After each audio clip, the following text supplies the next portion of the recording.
Ano po masabi nyo na yun nga po, papasok kayo sa finals, makakalaban niya ang Letran? Kailangan maganda kami.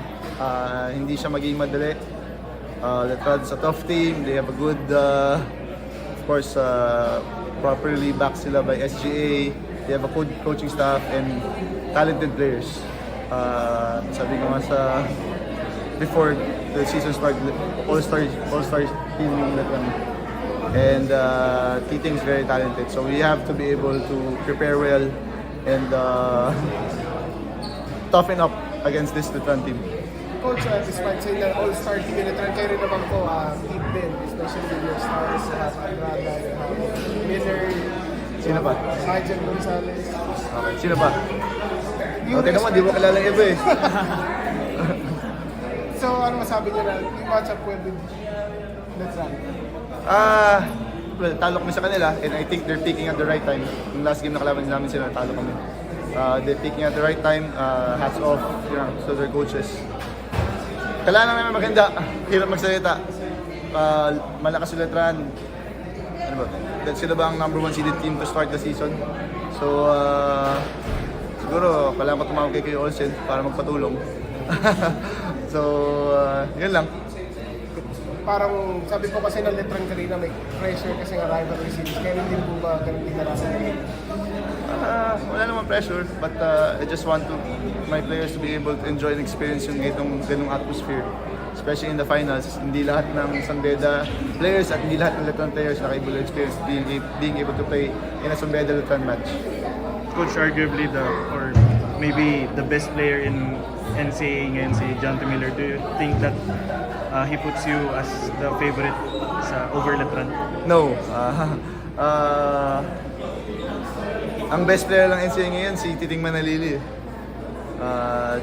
So, yun, we have to prepare well for him. And I know they're gonna give Jonte a tough time. So, we have to be able also to prepare mentally and of course physically for that game.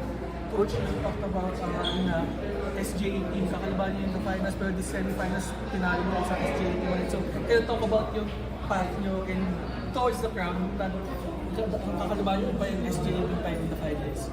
Well, sabi ko nga, whatever SGA is doing, they're doing yung supporting their teams and players, they're doing something right. And knowing sila Jacob and sila Boss Frank, how they take care of their players and their team, no wonder that their teams are in the semifinals and the finals. So I'm sure Letran's gonna play. They're gonna get the most of yung Letran basketball team nila, and they're gonna inspire them to play at their best.